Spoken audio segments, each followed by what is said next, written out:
उत्तरी सिक्किम में गुरुवार को अचानक आई बाढ़ के बाद हुए भूस्खलन के कारण 2000 से अधिक घरेलू और विदेशी पर्यटक फंसे हुए हैं। इस बारे में जानकारी देते हुए अधिकारियों ने कहा कि उत्तरी सिक्किम जिला मुख्यालय मंगन से चुंगटांग जाने वाली सड़क पंगोंग सप्लाई कोला में अवरुद्ध है, जिससे यातायात बाधित हो गए हैं। नतीजतन 1975 घरेलू और 36 विदेशी पर्यटक लाचेन और लाचुंग क्षेत्रों की होटलों में फंसे हुए हैं। आपको बता दें कि यह जगह प्राकृतिक सुंदरता के साथ विभिन्न स्थानों के प्रवेश द्वार माना जाते हैं। विदेशी पर्यटकों में 23 बांग्लादेश के, 10 अमेरिका के और 3 सिंगापुर के हैं। इसके साथ ही अधिकारियों ने कहा कि उत्तरी सिक्किम में विभिन्न स्थानों पर 345 कार और 11 मोटर बाइक फंसी हुई है। उन्होंने कहा कि बारिश रुकने के बाद सड़कों की सफाई का काम शुरू हो जाएगा। सपा और बीजेपी के बीच गठबंधन की अटकलें एक बार फिर से तेज होने लगी है। सूत्रों की माने तो जल्द ही ओम प्रकाश राजभर की दिल्ली में बीजेपी नेतृत्व से मुलाकात हो सकती है। सपा प्रमुख बीजेपी के अलकमान ने कुछ नेताओं से मुलाकात कर सकते हैं। इस मुलाकात के दौरान दोनों के बीच गठबंधन और सीटों को लेकर मंथन होने की संभावना है। दिल्ली में होने वाली इस मुलाकात में गठबंधन के स्वरूप को अंतिम रूप दिया जा सकता है। सूत्रों की माने तो अगस्त में बीजेपी और सपा के गठबंधन की घोषणा की जा सकती है। राजनीति के जानकारी की माने तो ओम प्रकाश राजभर का बीजेपी से गठबंधन हुआ तो 2 सीटों पर बात बन सकती है। सपा प्रमुख गठबंधन की अधिकृत घोषणा से पहले उन 2 सीटों को पक्का करना चाहते हैं, जहां से सपा के उम्मीदवार लड़ाए जाएंगे।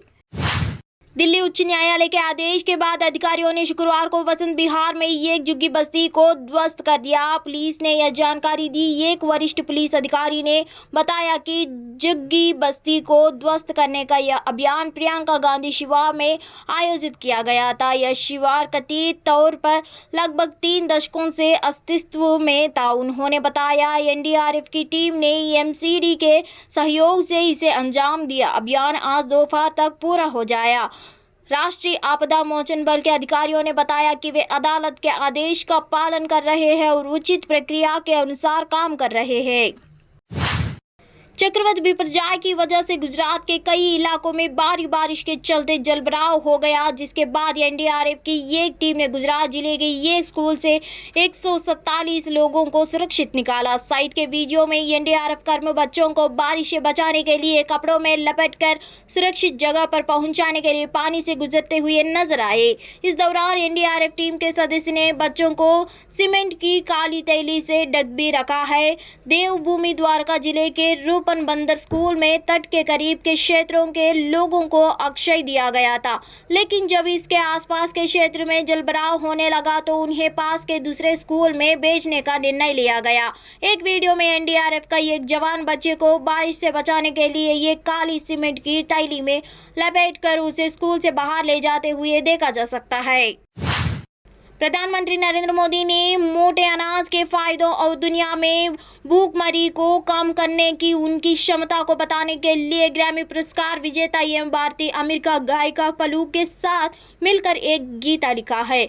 अबंडेंस इन मिलेट्स की गीत को मुंबई में जमनी गायिका एवं गीतकार फाल्गुनी शाह और उनके पति एवं गायक गौरव शाह ने गाया है। शाह को पालू के नाम से जाना जाता है। यह गीत 16 जून को रिलीज हुआ। भारत के प्रस्ताव पर संयुक्त राष्ट्र महासभा ने वर्ष 2030 को अंतर्राष्ट्रीय मोटा अनाज वर्ष घोषित किया है। पालू ने इस गीत के रिलीज होने से पहले कहा, प्रधानमंत्री ने मेरे और मेरे पति गौरव शाह के साथ मिलकर इस गीत को लिखा है। उन्होंने कहा कि अंग्रेजी और हिंदी में लिखा गया यह गीत हर एक के लिए उपलब्ध कराया जाएगा और यह मोटे अनाज के फायदे को रेखांकित करेगा। पंजाब सरकार ने शुक्रवार को अनुरोध किया कि चंडीगढ़ में अमेरिका वाणिज्य दूतावास स्थापित किया जाना चाहिए। पंजाब के राज्यपाल बनवारी लाल पुरोहित ने विदेश मंत्री एस जयशंकर को लिखे पत्र में ये मांग की है। राज्यपाल ने कहा कि पंजाबी साहसी लोग हैं जो पूरी दुनिया में यात्रा करते हैं। पंजाबी अमेरिका में भारतीय प्रवासियों के एक बड़े हिस्से का प्रतिनिधित्व करते हैं। इनकी विशेषता यह है कि वो अपनी जड़ों के प्रति जागरूक और लगातार भारत में लोगों के साथ संपर्क में है। पंजाब राजभवन से जारी पत्र के अनुसार उनके लोग भारत में घर वापस आ गए हैं। यह चंडीगढ़ पंजाबी संस्कृति का प्रमुख केंद्र है। राज्यपाल ने भारत में एक अंतरित वाणिज्य दूतावास की मांग का उल्लेख किया, जिसके लिए प्रभावशाली कांग्रेसियों के द्वारा संयुक्त राज्य अमेरिका में भी दबाव डाला जा रहा है, जो कि इस मांग को और बढ़ावा दे रहे हैं। इसमें यह भी उल्लेख किया गया है कि संयुक्त राज्य अमेरिका में भारत के 5 वाणिज्य दूतावास है, जबकि अमेरिका के भारत में केवल 4 वाणिज्य दूतावास है। विधानसभाओं और संसद में कामकाज के दौरान व्यवधान पर चिंता व्यक्त करने हुए लोकसभा अध्यक्ष ओम बिरला ने शुक्रवार को कहा कि जनप्रतिनिधियों से अपेक्षा की जाती है कि वे चर्चा और संवाद के माध्यम से समस्याओं का हल निकालें और भविष्य की चुनौतियों का समाधान खोजें। मुंबई में वर्ल्ड कन्वेंशन सेंटर में आयोजित पहले राष्ट्रीय विधायक सम्मेलन का उद्घाटन करते हुए बिरला ने कहा कि विधायी निकायों के कामकाज को गरिमापूर्ण तरीके से संचालित किया जाना चाहिए। उन्होंने सदनों को हंगामे और व्यवधान की घटनाओं को चिंता का विषय बताया और कहा, सुनियोजित तरीके से हंगामा करना, नारेबाजी और सदन को स्थगित करना हमारे लोकतंत्र के लिए अच्छा संकेत नहीं है, जिससे लोकतंत्र की गरिमा कम होती है।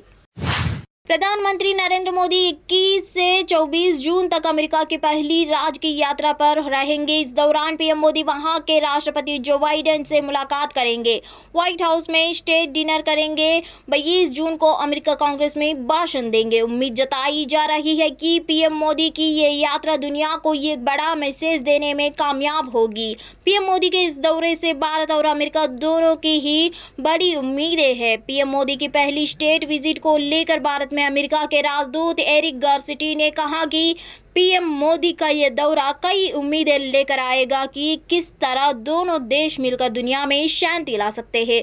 गारसिटी ने कहा, हम 4P मतलब पीस, प्रॉस्पेरिटी, प्लैनेट और पीपुल्स में विश्वास करते हैं। पीएम मोदी का यह दौरा कई उम्मीदें लेकर आएगा कि किस तरह से दोनों देश मिलकर दुनिया में शांति ला सकते हैं, किस तरह दोनों देश समृद्धि ला सकते हैं, हम कैसे इस पृथ्वी को बचा सकते हैं और लोगों को एक दूसरे के पास लेकर आ सकते हैं।